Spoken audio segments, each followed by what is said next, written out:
అందరికీ నమస్కారం. ముందుగా శ్రీమాత్రే నమః, శ్రీ గురుభ్యో నమః. గంగాధర్ వాస్తు జ్యోతిష్యాలయం యూట్యూబ్ ఛానల్కి స్వాగతం అండి. మనం వాస్తులో ఈరోజు చర్చించుకోబోయే టాపిక్ ఏంటంటే దక్షిణ సరిహద్దు గృహాలు. అంటే ఒక దక్షిణం అనే కాదండి, మనం ఏ స్థలం ఏ దిక్కు అంటే ఏ తూర్పు ఫేసింగ్ అయినా, దక్షిణ ఫేసింగ్ అయినా, పడమర ఫేసింగ్ అయినా, ఉత్తర ఫేసింగ్ అయినా సరే సరిహద్దు ఖాయం చేసి గృహ నిర్మాణాలు అనేది చేయకూడదు అని చెప్తున్నాం. ఎందుకంటే ప్రహరీ వదిలేసే మనం గృహ నిర్మాణం చేసుకోమని చెప్తున్నాము. అది ఎందుకంటే ఫస్ట్ ఆఫ్ ఆల్ ఒక పాయింట్ గమనించుకోవాలి మనం. ఇప్పుడు ఇది మన స్థలం అనుకోండి, ఇట్లా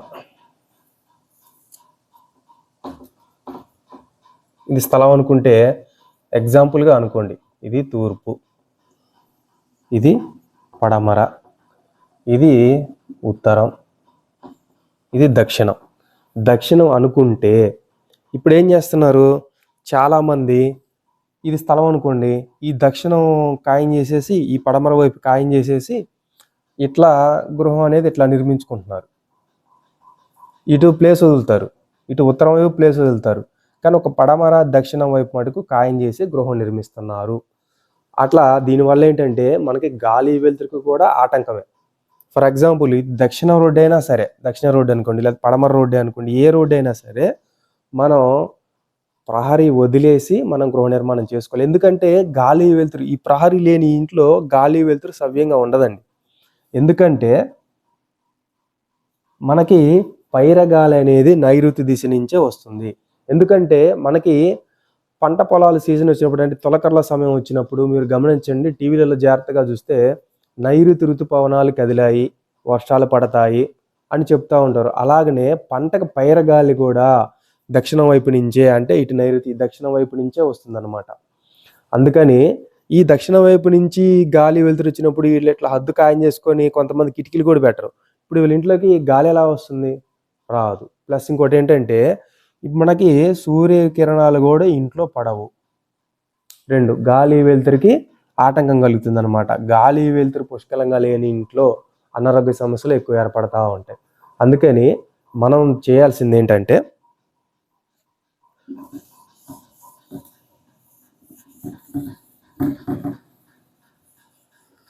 ఇప్పుడు మనం నూతన గృహానికి తీసుకున్న స్థలం ఇది అనుకోండి,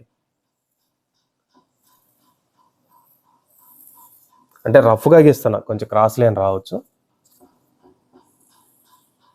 ఇది అనుకుంటే ఇది తూర్పు, ఇది పడమర, ఇది ఉత్తరం, ఇది దక్షిణం. అయితే మనం నూతనంగా తీసుకున్న గృహానికి మన స్థలం ఇదైతే మన స్థలాన్ని 9/9 గ్రిడ్ ఏకాశిపథం తీసుకున్నప్పుడు మనం ఆయం కట్టాలి. నూతన గృహానికి పేరు బలం మీద ఆయం కడితే మంచిదని చెప్పుకున్నాం కదా. ప్లస్ అలానే ఏకాశిపథం గ్రిడ్ వేసుకున్నప్పుడు అంటే ఇట్లా అనుకోండి, ఎగ్జాంపుల్గా మళ్ళీ దీంట్లో 3 లైన్స్ వస్తాయి, అంటే 9/9 అనమాట. అంటే దీంట్లో 3,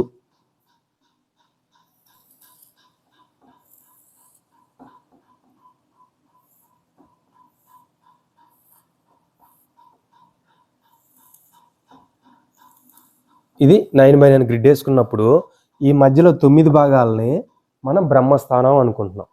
బ్రహ్మస్థానం అనుకున్నప్పుడు ఈ బ్రహ్మస్థానం తర్వాత నెక్స్ట్ ఈ భాగం వరకు ఇది బ్రహ్మస్థానం. బ్రహ్మస్థానం అయితే దీని తర్వాత ఉండేది దైవ భాగం. ఈ భాగాన్ని దైవ భాగం అంటే తర్వాత దీన్ని మానుష భాగం, అలాగే దీన్ని పిశాచాంశము అంటారు. మనం తీసుకున్న స్థలాన్ని ఇక్కడ చూద్దాం.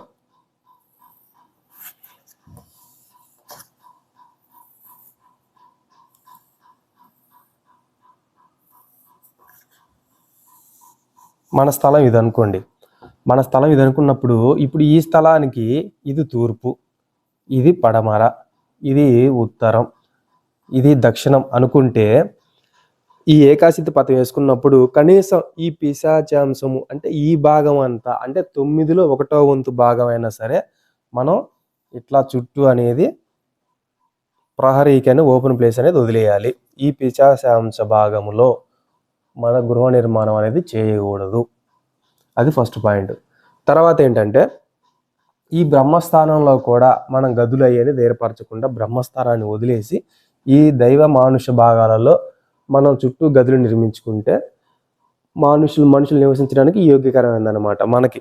అయితే ఇప్పుడు ఫర్ ఎగ్జాంపుల్ ఎలా అనుకోండి, ఇది చుట్టూ ప్రహరీ వదిలేసాం అనుకోండి, ఏ ఫేసింగ్ అయినా సరే, దక్షిణం ఫేసింగా, తూర్పు ఫేసింగా, ఉత్తరమా, పడమర, ఏ ఫేసింగ్ అయినా సరే చుట్టూ కనీసం ఈ పిచ్చాశాంశం అంటే 9లో 1వ వంతు అయినా సరే మనం చుట్టూ ప్రహరీ కింద వదిలేయాలని చెప్పుకుంటున్నాం. అయితే పెద్ద స్థలాలు ఉన్నాయనుకోండి, పెద్ద స్థలాలలో 1వ వంతు ఏంది, కనీసం ఇటొక 5 ఫీట్లు అనుకోండి, ఇటొక 6, ఇటొక 7, ఇది తూర్పు కాబట్టి ఇటొక 8.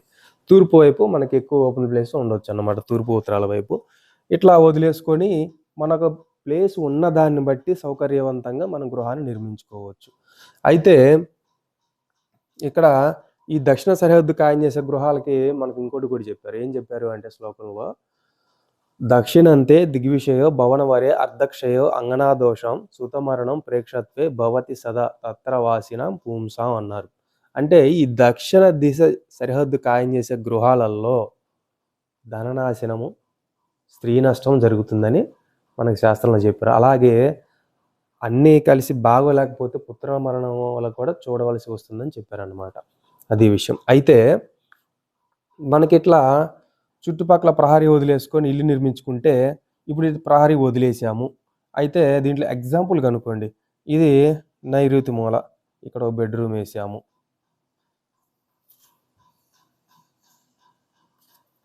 ఇక్కడ ఒక బెడ్రూమ్ వేసాము, ఇది ఆగ్నేయం కాబట్టి ఇక్కడ వంటగది.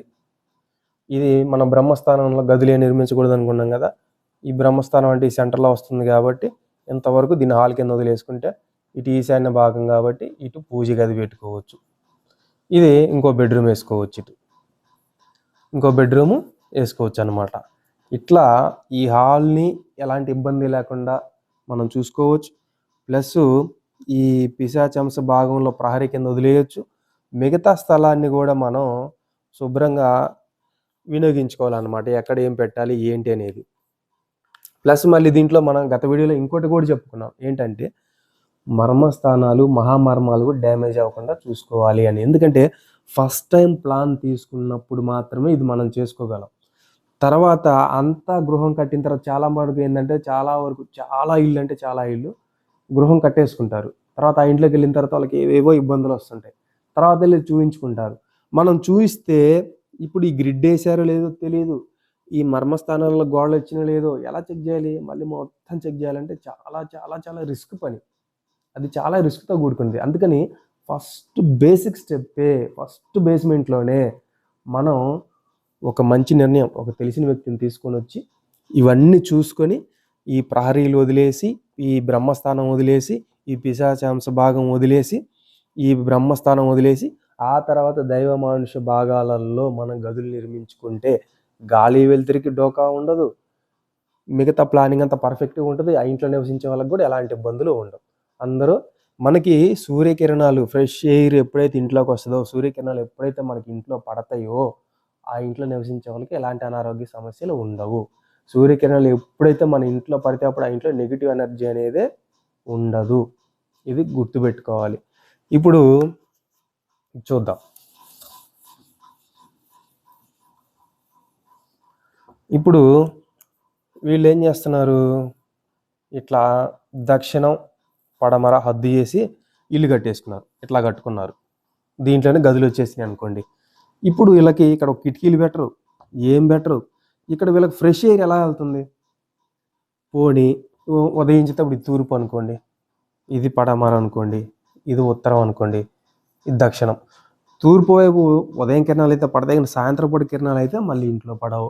పడ్డ ఈ వైపు కిరణాలు మొత్తం ఈ చివరి దాకా రావు. ప్లస్ ఏంటంటే వీళ్ళకి గాలి వెలుతురు కానీ ధారాళంగా ఉండదు. దానివల్ల ఏంటి, ఎప్పుడు ఆ ఇంట్లో చీకటిగా ఉండాల్సి వస్తుంది. ప్లస్ ఏంటంటే కరెంటు లేనిదే ఆ ఇంట్లో ఉండాలి కదా గదులలో. కరెంటు లేకుండా ఉంటే ఈ మూల బెడ్రూమ్ల కాడికి వచ్చేటప్పటికి అంతా చీకటిగా ఉంటుంది. వీళ్ళు సరే కిటికీలు కూడా పెట్టుకోరు. కిటికీలు కిటికీలు పెట్టుకుని కూడా అదొక పెద్ద దోషంలాగా భావించి కిటికీలు కూడా సరిగ్గా పెట్టరు.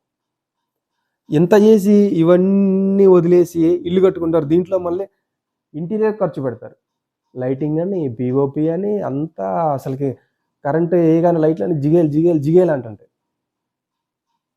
ఇంటీరియర్ ఖర్చు పెడతారు. అసలు ఉండాల్సినవి ఎక్కడ ఏం ఉండాలి ఇవన్నీ వదిలేస్తారు. వాటికి లక్షలు ఖర్చు పెట్టేసి చూస్తారు. కొన్ని రోజులు పోయిన తర్వాత మా ఇంట్లో పరిస్థితులు బాగాలేవండి, అది బాగాలేవండి. ఈ ఇంట్లోకి ఇప్పుడు కరెంటు లేకుండా ఈ గదిలోకి వెళ్తే, ఈ బెడ్రూమ్లోకి వెళ్తే ఎలా ఉంటుంది? అసలు చీకటే, చిమ్మ చీకటిగా ఉంటుంది. అది ఇప్పుడు కట్టుకునే వాళ్ళ పరిస్థితి. ప్లస్ ఇంకోటి ఏంటంటే, చాలామంది ఇల్లు కట్టుకుంటారు. కట్టుకున్న తర్వాత కట్టుకుంటూ ఉంటారు. ప్రజెంట్ కట్టుకునే దశలోనైనా సరే ఎవరినైనా పిలిపించుకొని, ఒక తెలిసిన సిద్ధాంతిని పిలిపించుకొని కట్టించుకుందాం, ఒక మంచి ప్లాన్ తీసుకుందాం, మన పేరు బలం మీద ఒక ఆయం కట్టించుకుందాం. లేకపోతే ఈ ఏకాశితి పత్రం తీసుకున్నప్పుడు మర్మస్థానాలు, మహామర్మస్థానాలు, రజ్జువులు ఇవేమి డ్యామేజ్ అవ్వకుండా ఒక మంచి ప్లాన్ తీసుకుందాం అనేది ఆలోచించారు. వీళ్ళు ఏం చేస్తారు, జస్ట్ సింపుల్గా ఇల్లు కట్టుకునేటప్పుడు ఇది దిక్కులకు సరిపోయి ఉంటుందో కూడా తెలియదు. ఈ స్థలం అనుకోండి,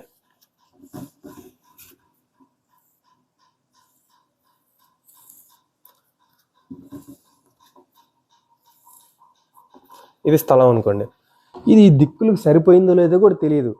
కనీసం మనం కొత్తగా వేసే వెంచర్లు అయితే ఫస్ట్ నిర్మించే ఇల్లు అనుకోండి, ఇప్పుడు ఎందుకంటే ఒక స్ట్రీట్లో ఒక ఇల్లు ఒక ఏ దిశలో అయితే నిర్మిస్తారో మిగతా వాళ్ళందరూ అదే లైన్ని ఫాలో అయిపోయి ఇల్లు అన్నీ కట్టేసుకుంటూ వెళ్ళిపోతూ ఉంటారు. ఆ ఫస్ట్ కట్టే వాళ్ళు మటుకు వీలైనంత వరకు 90 డిగ్రీస్కి మెయింటైన్ చేయడం ఉత్తమం. దిక్కులకు సరిపడా ఇల్లు కట్టుకోవాలి, విదిక్కులకు కాదు, దిక్కులకు సరిపడా ఇల్లు కట్టుకోవాలి. ఎందుకంటే నెక్స్ట్ కట్టుకునే ఇల్లన్నీ వాళ్ళని బట్టి ఫాలో అవుతుంటా వెళ్ళిపోతూ ఉంటారు.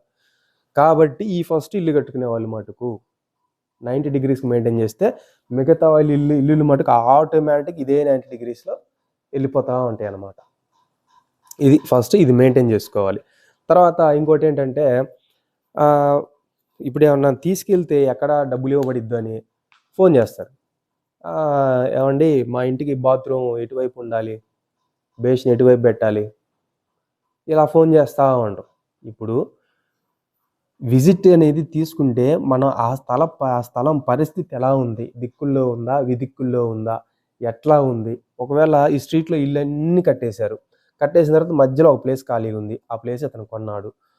అది కొన్నప్పుడు దిక్కులకు సరిపడకపోతే కొంచెం డిగ్రీలు అటు ఇటుగా ఉన్నా మనం అక్కడ ప్లేస్ విజిట్గా అంటే ఫిజికల్గా విజిట్ చేస్తే చూసి దాన్ని ఎలా సెట్ చేయాలి, ఏ ప్లేస్లో ద్వారాలు రావాలి, ఎక్కడ కిటికీలు రావాలని సెట్ చేస్తాం. వీళ్ళు ఎవరైనా తీసుకెళ్తే వాళ్ళకి ఎక్కడ డబ్బులు ఇవ్వాల్సి వచ్చిద్దు అని చెప్పేసి ఆ ద్వారం ఎక్కడ పెట్టుకోవాలండి, మేము ఫ్రీ కాల్ కదా, ఇదైతే ఫ్రీ కాల్ కదా, ఎక్కడ పెట్టుకోవాలి, మేము బేసిన్ ఎటు పెట్టుకోవచ్చండి, మేము బాత్రూమ్ ఎటువైపు కట్టుకోవచ్చండి, ఇలా సొంత తెలివితేటలన్నీ ఉపయోగిస్తున్నారు. మీరు ఒకటే గుర్తుపెట్టుకోండి, మీరు కట్టుకుంటున్నారు ఇల్లు, అతను కట్టుకోవట్లా. మీరు ఫోన్ చేసి అడిగే సిద్ధాంతి ఇల్లు కట్టుకోవట్లా, మీరు కట్టుకుంటున్నారు. మీరు కట్టుకునే ఇల్లు మీ పిల్ల పాపలతో సుఖ సంతోషంగా ఉండాలంటే మీరు ఆ ప్లాన్ అనేది ఎవరినైనా తీసుకెళ్ళి ఫిజికల్గా ఆ స్థలం ఎలా ఉందో చూసుకొని దానికి ఎవరి పేరు మీద అయితే ఆయన సరిపోతుందో గృహ యజమాని పేరు మీద ఆయన తీసుకొని మర్మస్థానాలు మహామర్మస్థానాలు డ్యామేజ్ అవ్వకుండా మనం ఇల్లు కట్టుకోవాలి. ఇది మనం చేయాల్సిన పని. ఇవన్నీ వదిలేసి ఇప్పుడు ఒక డబుల్ బెడ్రూమ్ ఇల్లు కట్టాలంటే కనీసం ఒక 30-40 లక్షలు ఈజీ ఖర్చు పెట్టేస్తున్నారు. దాంట్లో 30-40 లక్షలు ఖర్చు పెట్టేసినప్పుడు నువ్వు ఎవరిని బేస్ చేసుకుని ఇల్లు కడుతున్నావు? ఒక శాస్త్రం తెలిసిన వ్యక్తిని తీసుకెళ్ళావు, ఎవరిని తీసుకెళ్ళావు అంటే నువ్వు ఎవరిని బేస్ చేస్తున్నావు? ఒక మేస్త్రి చెప్తే ఇల్లు కట్టేస్తారు. మేస్త్రి ఏమన్నా చదువుకున్నాడా? పోనీ ఏదైనా శాస్త్రం గురించి తెలుసా? లేదని ఏదైనా వాస్తు చదివితే శాస్త్రాలు ఏమంటే నేర్చుకున్నాడా? అది ఉండదు. వాళ్ళు చెప్పే ఒకటే సమాధానం ఏంటంటే మేము కొన్ని 100 ఇల్లు కట్టామండి, ఈయన కట్టేసి వెళ్ళిపోతాడు, ఆ తర్వాత బాధలు అనుభవించేది ఇల్లు. ఇట్లా చిన్న చిత్తగా విషయాల దగ్గర కకృతి పడద్దండి. ఎందుకంటే నువ్వు జీవితాంతం నివసించాల్సిన ఇల్లు కాబట్టి చాలా జాగ్రత్తలు తీసుకోవాలి. అయితే ఇకపోతే చూద్దాం. ఇప్పుడు ఈ సరిహద్దు గృహాలు, ఇది స్థలం అనుకోండి,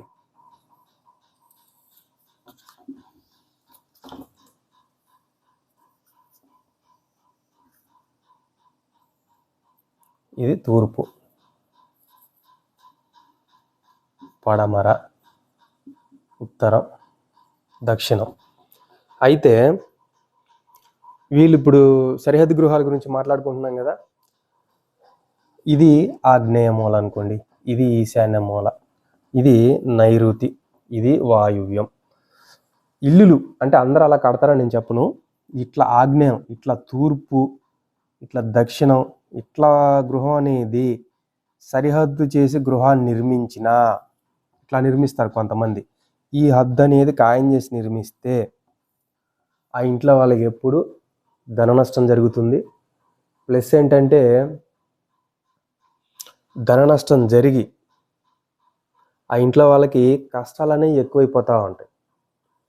ఈ వచ్చిన ధనం అంతా ఎటు నుంచి వస్తుందో తెలియదు, ఎటు నుంచి వెళ్ళిపోతుందో తెలియదు, కష్టాలన్నీ ఎక్కువైపోయి వీళ్ళు ఏం చేస్తారు అంటే ఆ ఇంట్లో కష్టాలు తట్టుకోలేక ఆ ఇల్లు అమ్మేసుకునే పరిస్థితి వస్తుంది వీళ్ళకి. ఈ ఇల్లు వీళ్ళు కాదు, ఎవరు కొన్నా సరే ఈ ఇల్లు చేతులు మారే క్రమంలోనే ఉంటుంది. వచ్చిన వాళ్ళకల్లా అదే కష్టాలు రిపీటెడ్ అవుతూ ఉంటే ధన నష్టం కలుగుతూనే ఉంటుంది. రిపీటెడ్ ఎప్పుడు చూసినా ఇల్లు అమ్మకానికి వస్తూనే ఉంటుంది. దాంట్లో పరిస్థితి అదనమాట. అయితే నెక్స్ట్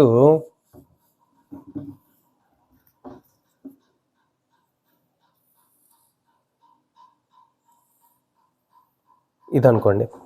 ఇప్పుడు ఈ నైరుతి, ఈ దక్షిణం సరిహద్దు పడమర సరిహద్దు చేసి ఈ నైరుతి వీళ్ళు ఎలాంటి ప్రహరీ వదలకుండా ఉన్న స్థలాన్ని మొత్తం హద్దు చేసి కట్టేసి ఇలా ఇల్లు కట్టేస్తే ఈ ఇంట్లో వాళ్ళకి, ఇంట్లో నివసించే వాళ్ళకి ఎప్పుడు అపకీర్తి, ప్రబలమైన కష్టాలు వస్తూ ఉంటాయి, దుర్భరమైన కష్టాలు.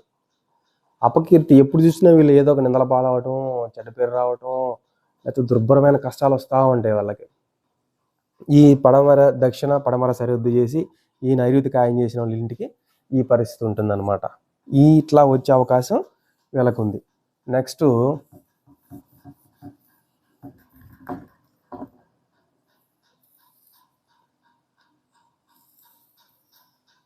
ఇదనుకోండి. అంటే కొంచెం లైన్లో అటు ఇటు వంకరగా రావచ్చు, ఎందుకంటే మనం స్కేల్తో గీయట్లేదు కదా, ఊరికే హ్యాండ్తో గీస్తున్నాం కాబట్టి కొంచెం వంకరగా రావచ్చు.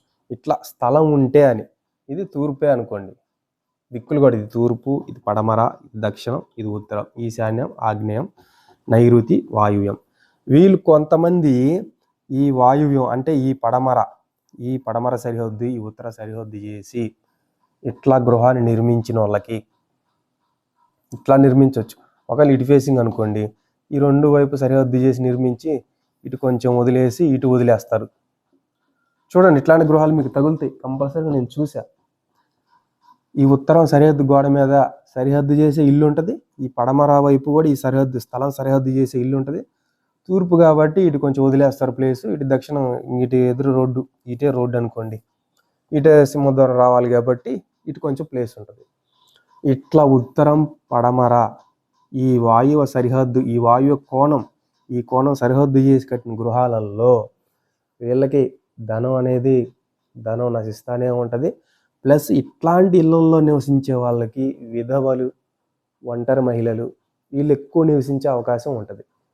ఎందుకంటే చాలా వరకు మీరు అబ్జర్వ్ చేయండి, మీకు అక్కడ తగిలితే భర్త వదిలేసిన వాళ్ళు, లేకపోతే భర్తని విడిచిపెట్టిన వాళ్ళు, లేకపోతే భర్త చనిపోయిన వాళ్ళు, ఆడపెత్తనం ఎక్కువ ఉన్న వాళ్ళు, ఇట్లాంటి ఇళ్ళల్లో ఎక్కువ నివసిస్తూ ఉంటారు. నివసించే వాళ్ళకి ఇలాంటి పరిస్థితులు జరుగుతూ ఉంటాయి.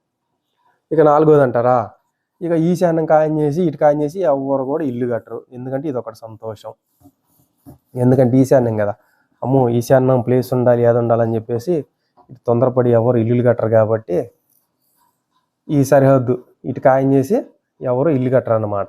ఈశాన్యం కాబట్టి ఇటు ఓపెన్ ఉండాలి, తూర్పు కాబట్టి ఇటు ఓపెన్ ఉండాలి అని చెప్పేసి ఇట్లా కట్టుకుంటారు తప్పితే ఆ సరిహద్దు ఖాయం చేసి, ఈశాన్యం సరిహద్దు ఖాయం చేసి ఎవ్వరు కూడా ఇల్లు కట్టరు. అందుకని సరిహద్దు ఖాయం చేసి కట్టేవాళ్ళు జాగ్రత్తగా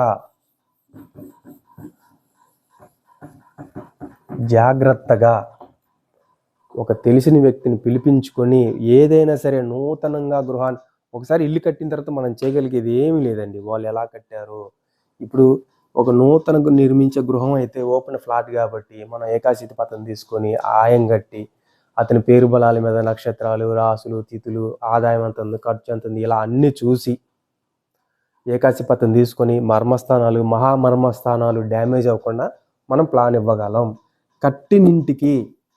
ఒకసారి కట్టినింటికి మనం వెళ్ళి చెక్ చేయాలంటే అది చాలా అంటే చాలా, అది ఇంకా ఎక్కువ మనం సరిచేయలేని పరిస్థితులు అనమాట. ఎగ్జాంపుల్గా కొన్ని చెప్తాను చూడండి. ఇది స్థలం అనుకోండి, కొంతమంది పాపం వాళ్ళు ఎవరిని చూపించలేదండి, తెలిసి ఇల్లు కట్టుకున్నారు. ఇల్లు కట్టుకుంటే ఇట్లా స్థలం వదిలేశారు, బాగానే ఉంది. తూర్పు ఫేసింగ్ అన్నమాట. సరే, ఇది తూర్పు, ఇది పడమర, ఇది ఉత్తరం, ఇది దక్షిణం అనుకోండి. ఇటే రోడ్డు అన్నమాట. రోడ్డు ఇల్లు తీసుకెళ్ళి కూడా ద్వారాలు బాగా మూలకి తీసుకెళ్ళి ఈశాన్య మూలకి పెట్టారు. ఇక్కడ ఒక ఉత్తరాన్ని ఇటు ఒక మూల ఇటు ఒక ద్వారం పెట్టారు. మాది ఉత్తర ద్వారం ఉంది, తూర్పు సింహద్వారం ఉంది అని చెప్తారు. యాక్చువల్గా ఈ గృహం ఏంటంటే కూరగృహం కట్టుకున్నారు.